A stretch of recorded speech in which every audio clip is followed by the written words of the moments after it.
ایک سوال یہ ہے کہ بہت ساری چیزیں جو کھائی جاتی ہے، مثال کے طور پر گٹکا ہے اور سگریٹ ہے، بیڑی ہے، اس طرح کی تمام چیزیں ہیں، تو اس کا استعمال کیسا ہے اور اس کا خرید و فروخت یعنی اس کی تجارت کرنا کیسا ہے؟ تو دیکھیے، اس کا جواب یہ ہے کہ یہ جتنی چیزیں ہیں یہ طبی لحاظ سے بھی، یعنی میڈیکلی حساب سے بھی یہ نقصان دہ ہے انسان کے لیے، اور اسی طرح شرعی اعتبار سے بھی یہ نقصان دہ ہے۔ شرعی اعتبار سے کیسے نقصان دہ ہے؟ دو اعتبار سے۔ سب سے پہلی چیز تو یہ ہے کہ یہ آدمی کی ہلاکت کا سبب بن جاتے ہیں، جان لیوا ہوتے ہیں۔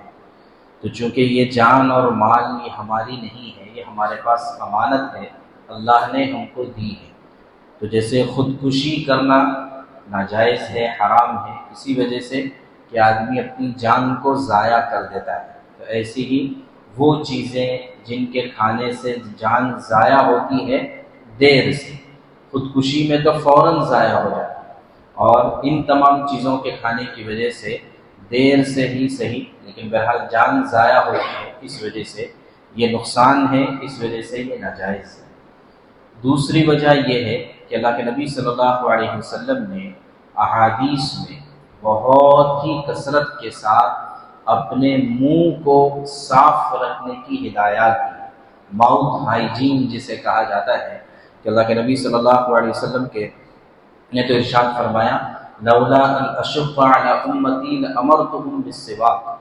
کہ اگر مجھے امت پر بوجھ ہونے کا خوف نہ ہوتا تو میں مسواک کو فرض قرار دیتا، مسواک کرنے کو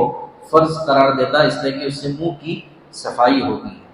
اور خود اللہ کے نبی صلی اللہ علیہ وسلم کا معمول یہ تھا کہ صبح اٹھتے ساتھ پہلے مسواک کرتے، رات میں سونے سے پہلے مسواک کرتے،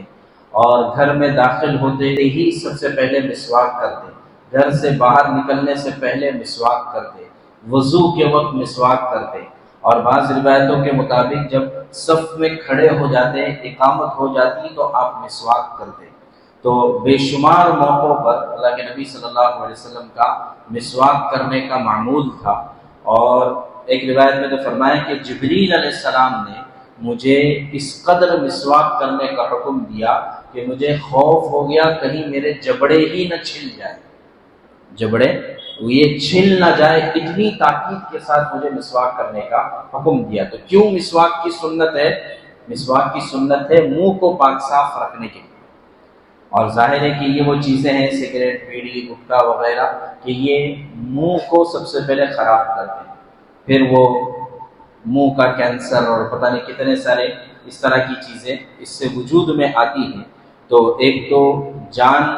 کی ہلاکت کا ذریعہ ہے، دوسرا منہ کی گندگی کا ذریعہ ہے، اس وجہ سے یہ چیزیں ناجائز ہو جائیں گی،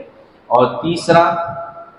بتایا کہ طبی اور میڈیکلی طور پر یہ چیزیں انسان کو نقصان دہ ہے، اور تیسری ایک چیز یہ ہو سکتی ہے کہ حکومتی اعتبار سے جن جگہوں پر پابندی ہے، مثال کے طور پر ہمارے مہاراشٹر میں ان تمام چیزوں پر، خاص طور سے گٹکا اور جو ومل وغیرہ اس طرح کی چیزیں ہیں، ان پر پابندی ہے،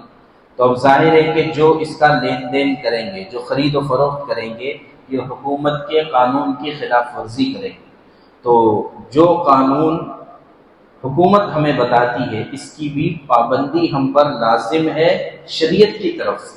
اسلام ہم کو بولتا ہے کہ ان قوانین کی آپ کو پابندی کرنی پڑے گی۔ تو لہٰذا پہلا جان کا نقصان ہے، دوسرا منہ کی صفائی ختم ہو جاتی ہے، تیسرا حکومت کے قانون کے خلاف ورزی ہے، تو اس وجہ سے ان چیزوں کا نہ استعمال جائز ہے، نہ اس کا خرید و فروخت جائز ہے، اور اگر کوئی خرید و فروخت کرتا ہے تو اس کی حلال کمائی میں اتنی کمائی جو اس سے ہوئی ہے وہ حرام سمجھی جائے گی، ضروری ہے کہ اس کمائی کو اپنے سے الگ کر دے۔ تو اس لیے اس مسئلے کا خاص طور سے اہتمام کرنا چاہیے، اور جن لوگوں کو عادت ہے وہ آہستہ آہستہ کر کے اپنی عادت کو چھڑا سکتے ہیں، اس لیے کہ اب تو حکومت نے بھی اور سپریم کورٹ کے کہنے پر بڑا سا اس پر لکھا جاتا ہے کہ یہ آپ کے لیے جان لیوا ہے، کینسر کا ذریعہ ہے۔ اب پتہ نہیں حکومت لکھ تو رہی ہے، اس پر پابندی کیوں نہیں لگاتی؟ ہونا تو یہ چاہیے کہ اس کے بننے پر ہی پابندی ہو جائے، لیکن پتہ ہی چلا کہ حکومت کو بھی اس سے بڑا فائدہ ہوتا ہے، چاہے وہ شراب ہو یا اس طرح کی چیزیں ہو، اس سے حکومت کو ٹیکس زیادہ ملتا ہے، تو اس لیے اس کو بند نہیں کرتی ہے، بھائی تمہارا جانو، ہم نے اس کے اوپر نوٹس لگا دیا ہے۔ لیکن شریعت اس طرح سے نہیں، شریعت کہتی ہے کہ نہیں، یہ چیز ناجائز اور حرام ہے، اس سے بچنا چاہیے۔